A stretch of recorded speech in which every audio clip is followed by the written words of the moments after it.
What's coming next in the moral revolution?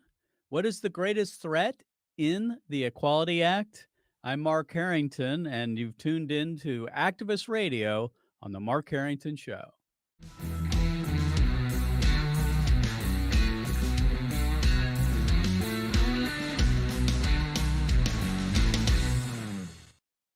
The Mark Harrington Show is brought to you by Created Equal, and you can find out more about Created Equal by going to createdequal.org. And today, on the episode today, we're going to be talking to Dr. Nancy Pearcey, who's a popular author, intellectual, and apologist. She's a former agnostic. Dr. Pearcey studied in Heidelberg, Germany, in the 1970s and in Switzerland at L'Abri Fellowship under Francis Schaeffer. She also earned a BA from Iowa State University and an MA from Covenant Theological Seminary, and pursued graduate work in the history of philosophy at the Institute for Christian Studies in Toronto. She's currently a professor at Houston Baptist University and the author of many books. The most recent one is entitled Love Thy Body, Answering Hard Questions About Life and Sexuality. And I know Nancy because my son attended a college in Bloomington, Minnesota, in which she was his professor. And we had her come to Ohio. Well, actually, Xenos Christian Fellowship, which is a church nearby here, had her come in and speak as part of their summer institute about 2 summers ago.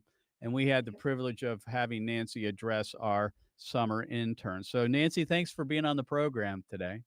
Thanks so much for having me. It's good to see you again. So Nancy, let's jump right into it. Right now in the U.S. Senate, the Equality Act is being debated. And I don't think a lot of Christians know exactly what that's all about and understand the threats that the Equality Act presents to Christianity and so forth. I think it's kind of flying under the radar with it's got the title Equality Act, and it sounds awful good, of course. I think it's Orwellian. I don't, it's the Inequality Act, actually. But based on your, expertise here in dealing with gender issues and other things, can you talk about the threat that the Equality Act poses for Christianity and free speech? Right. I agree with you that it's an incredibly dangerous act, and that it will, in fact, impede not only free speech, but it'll be actually disastrous for Christian organizations, whether Christian churches, Christian ministries, Christian schools and universities, pro-life groups, any sort of Christian organization. Because what it basically does is that it makes the LGBT agenda politically the only position you may hold. In other words, if you hold a Christian view of sexuality, that will be made illegal. I think it's amazing that Christian churches and ministries have not been a lot more tuned to what's happening with the Equality Act. Everywhere people read my book, Love Thy Body, and they become aware, and then they come and tell me, my pastor knows nothing about this. My church is not talking about this. Why not? And so that's the question that we have to ask, and that I'm glad you're doing this program. Why are we not talking about the incredible threat that this poses to Christian institutions of all kinds? In the past, at least Christian institutions were protected by the Religious Freedom Restoration Act. Right. Which was passed by President Clinton, right? In the late 90s, or was it right. the mid 90s? I think, well, I don't remember for sure, but it was definitely in the 1990s. And at that point, there was recognition that religious rights need to be balanced against some of the secular ideologies that are pervading our culture today. And the Equality Act explicitly says you may not use the Religious Freedom Restoration Act to protect religious institutions. So I don't think most Christians are aware of that it explicitly denies any sort of claim that, well, as a Christian school, a Christian university, or Christian church, or Christian therapy organization, that I don't have to accept the LGBT agenda because it's contrary to my religious beliefs. No, you are not protected anymore. You will be forced to accommodate people who hold LGBTQ agenda. Yeah, I don't think it's hyperbole to say that this is one of the greatest threats to not just religious liberty, but this is where, at least from what I understand, that the government is going to be able to intrude into the pulpit. I mean, that they're going to have agents of the federal government that are going to be monitoring speech as to seeing whether this is this is discrimination or hate speech, or whether it fits within what they believe is Christianity. Right. You need to read the act very carefully because it says any gathering, that's its term, any gathering that that presents a point of view. So, and it also could include online. It could include your tweets. It could include your Facebook page. So everyone is affected by this act. That's what we need to help people to realize. There'll be no place to hide from the federal government's overreach. Right, and I like you, I don't understand why pastors aren't aware of this, other than the fact that many of them have been kind of asleep at the wheel for our generation. But there's no excuse on this one. I think we know what's going on. This would amend the 1964 Civil Rights Act to basically put LGBT rights on the same plane as racial and gender issues. Right? I mean, male, female. Isn't that what it does? Exactly, right. By amending the 1964 Civil Rights Act, what it basically says is that for a person's sexual orientation or gender identity is at the same status as their race or religion, receives the same protection. Well, of course, what the problem with that is that sometimes that it will contradict. Those two rights contradict one another. You can't have sexual orientation and gender identity on the same level as religion, when some people's religion, in fact, many people's religion, not just Christians, but conservative Jewish people and conservative Muslims and others, their theological and moral beliefs are in contradiction to the LGBTQ agenda. So they're on a collision course with one another. And essentially, the federal government is saying when they collide, it's the homosexual and transgender ideology that wins. That wins. That's right. So, folks, here, I want you to get out a pen and paper. We need you to call the U.S. Senate. And what you can do is when you call this number, it's a switchboard. So they'll say what state you're from. And you have two senators. So you got to make two phone calls. The phone number is 202-224-3121. That's 202-224-3121. Call your U.S. Senator. Tell them that you want them to vote against the so-called Equality Act, because right now it's a daily thing. I mean, they are right now debating this. It could come to a vote any time, and we need to be on this. We need to be burning up their phone lines in Washington right now. So again, 202-224-3121. Nancy, I want to get into the book a little bit. This is your latest book here, Love Thy Body, answering hard questions about life and sexuality. As you know, since last time you were here, we talked about this. This was required and is required reading for our interns here at Created Equal. And if you would, what does it mean to love thy body? Yeah, I'm helping Christians come up with a more positive message so that they can be more effective in the public square. Christians are known for having a basically negative message, right? When they talk about sexual issues, sexual orientation. Don't do this, don't do that. Right. Exactly. Don't do it. It's a sin. And there's something wrong with you if you're doing it. And Love Thy Body gives them a different way of approaching it. It's a way of saying, well, let me back up. It's even my gay friends will acknowledge that on the level of biology, physiology, anatomy, chromosomes, males and females are counterparts to one another. That's how the human sexual and reproductive system is designed. So if you embrace a same-sex identity, you're essentially contradicting your biological design. You're saying, why should my identity as male or female have any say in my moral choices? Why should my biological sex have any voice in deciding who I have a sexual relationship with? So we have to help people to realize that that's a profoundly disrespectful view of the body. That it's Christianity that actually has a high view of the body that says, no, you are meant to take your identity from your body. You are meant to honor and respect your biology. In Love Thy Body, in the book, I give several anecdotes. It's full of stories. And one of them was a young woman who lived as a lesbian for several years and today is married to a man and has 2 children.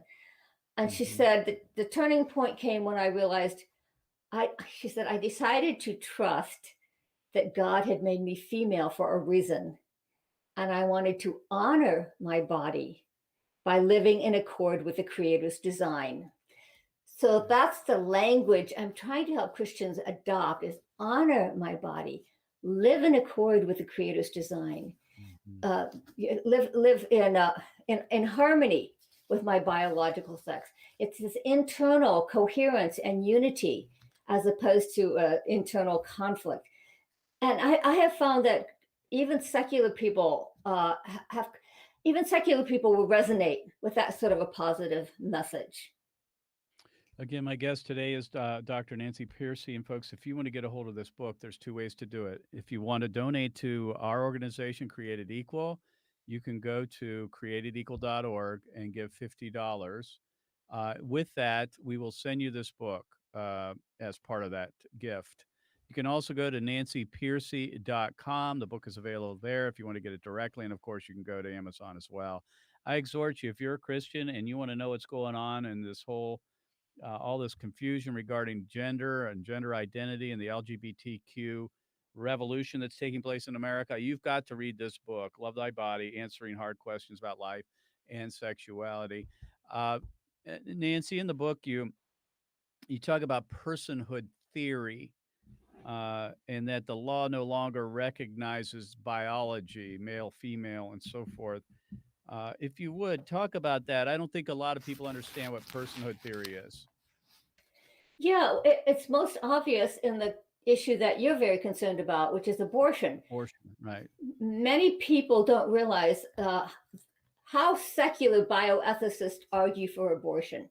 They're the ones who are setting the tone for our culture. So we need to be reading the secular bioethicists. What are their arguments?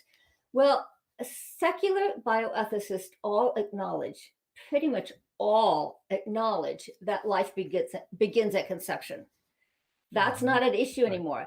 They will say the fetus is human. The evidence from DNA and genetics is just too strong to deny it.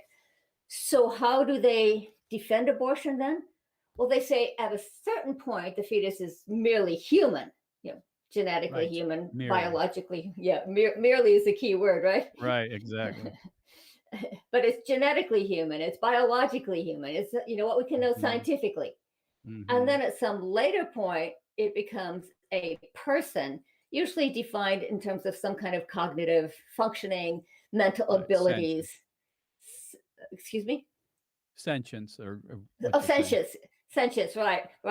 Self-awareness and so on. And what they do is they basically treat these as 2 completely separate things. And so it's actually called personhood theory. You asked, your question was, what's personhood theory? Well, that's what it's called. It's saying that as long as you're merely human, you have no human rights, you have no moral status, you do not warrant legal protection. You only acquire legal protection once you become a person. And of course, as anyone listening can figure out, the problem with that is that if you divorce personhood from biology, then how do you define it? It turns out every secular bioethicist defines it at a different place. There is no objective criteria, and so it becomes completely arbitrary. Right. And so we understand how that works with abortion, obviously, and Created Equal. We talk about that all the time. But how is that applied to the LGBT revolution? Good. Yeah, I'm glad you asked that, because that's what's unique about my book, Love Thy Body, is it helps people to see that there's a common worldview underlying all these issues, which does make it easier for Christians to be able to figure out how to respond effectively. So it's most obvious with the transgender issue, because transgender activists themselves say that my body has nothing to say about who I am in terms of my gender identity. My biological sex has nothing to do with my gender identity. It's not part of my authentic self. A BBC documentary put it this way. It said, at the core of the debate is the idea that my mind can be at war with my body. So my mind is not only separate, but actually in opposition to, in contradiction to my biological identity. And of course, in that war, it's the mind that wins. It's the mind that counts. So it's a denigration of the body. So this has really changed the debate for many Christians, because typically Christianity is thought to be otherworldly, right? It's to say that this world does not have very much value. But it turns out that, in fact, compared to the secular ideology today, it's Christianity that says, no, no, no, our bodies have great value and dignity because they're the handiwork of God. You know, God created us for a reason. God is a loving creator, and what God creates has value. And so we're in the position now of arguing against secularism, that our body has immense value and significance. And even secular people are starting to see this. You'll start to see secular critics of transgenderism are saying it expresses body hatred. That's a term you'll see now. It expresses and I want to get to that. So let body me break in hatred. here for a second.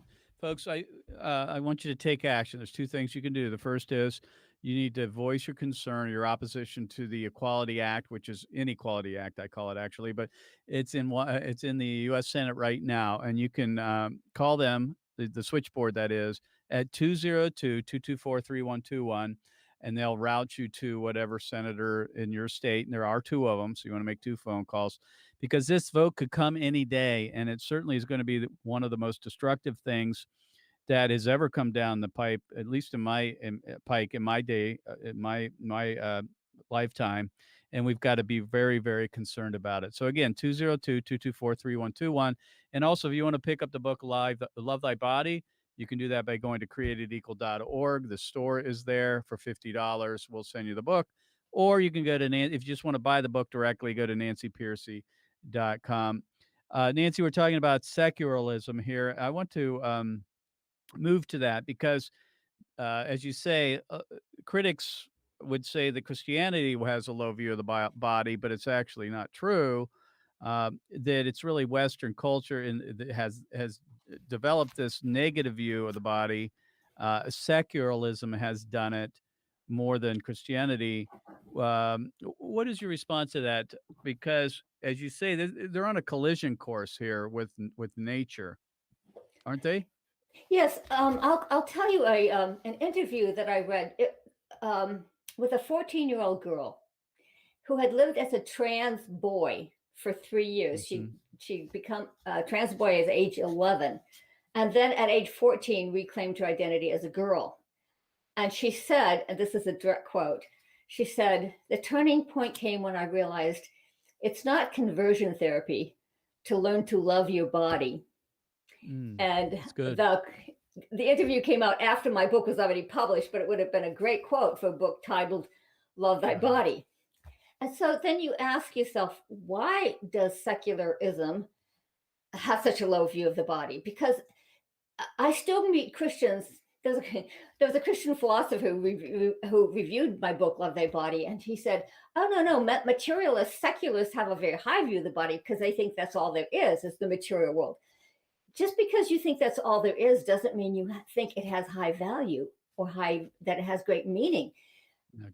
Darwin taught us that we're products of blind, material, mindless, purposeless forces. And therefore, nature itself, and our bodies are part of nature, therefore our bodies have no intrinsic purpose or dignity. And this is a low view of the body. This is not a high view of the body. And there's a well-known lesbian, she's sort of a public intellectual. Her name is Camille Paglia. And she actually makes this argument for homosexuality. She's a little bit of an iconoclast because she doesn't agree with other lesbians, other feminists rather, who say that sex is just a social construction. She says, no. Nature made us male and female. Humans are a sexually reproduced species. Right. And so then you say, her name is Camille Paglia. And so you say, well, in that case, how do you defend being a lesbian? And her response to that is, why not defy nature? And that's her word. She says, and this is a direct quote, she says, fate, not God, has given us this flesh. We have absolute claim to our bodies and may do with them as we see fit. So that's the logical connection. If our bodies are products of mindless, purposeless forces, they have no intrinsic purpose that we are morally obligated to respect. They give no clue to our identity. We don't need to take our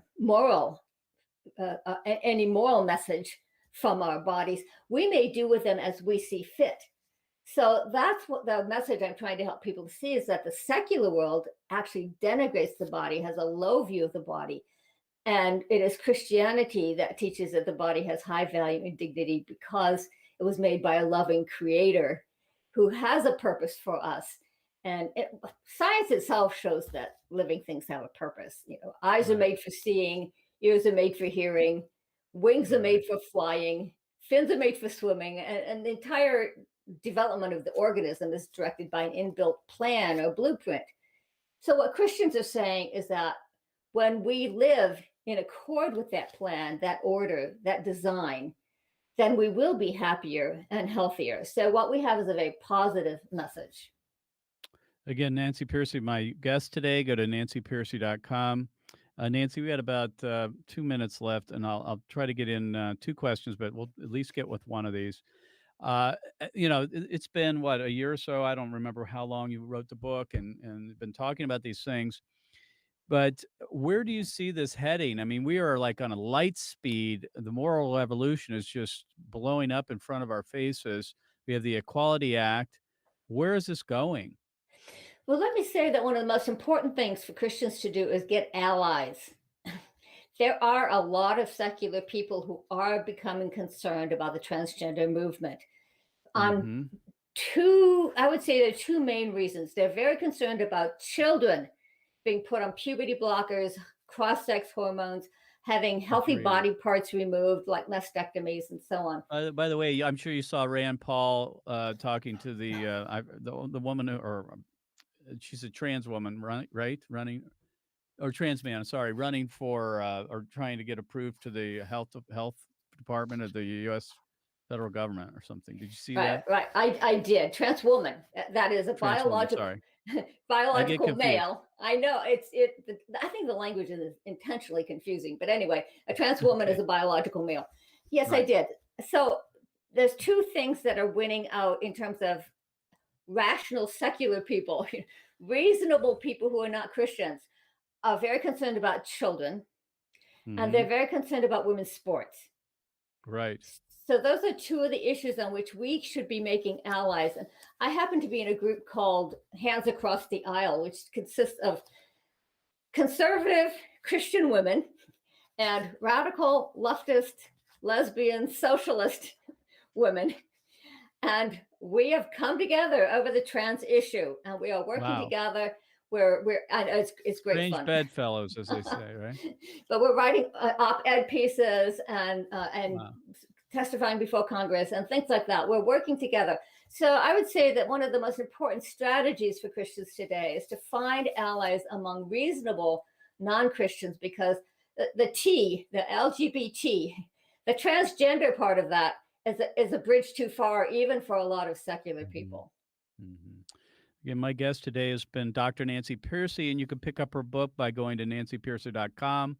And folks, I want you to take action right now and call your U.S. Senator. And the phone number is 202-224-3121.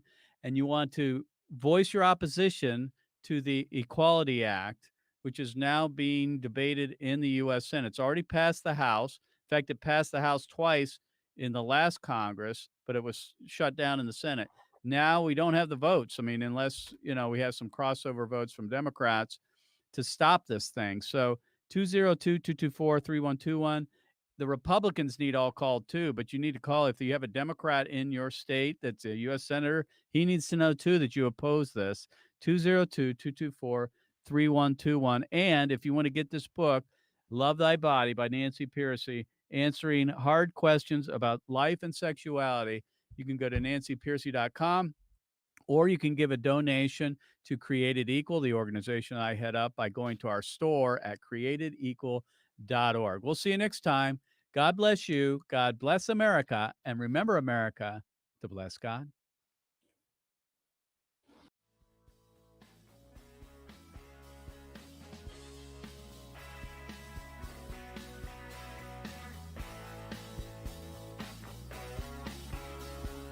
You've been listening to Mark Harrington, your radio activist. For more information on how to become a witness against the evil plague in America, call Created Equal at 614-269-7808. That's 614-269-7808. Or go online to createdequal.net. Createdequal.net. Be sure to tune to the Mark Harrington Show next time for your marching orders in the culture war.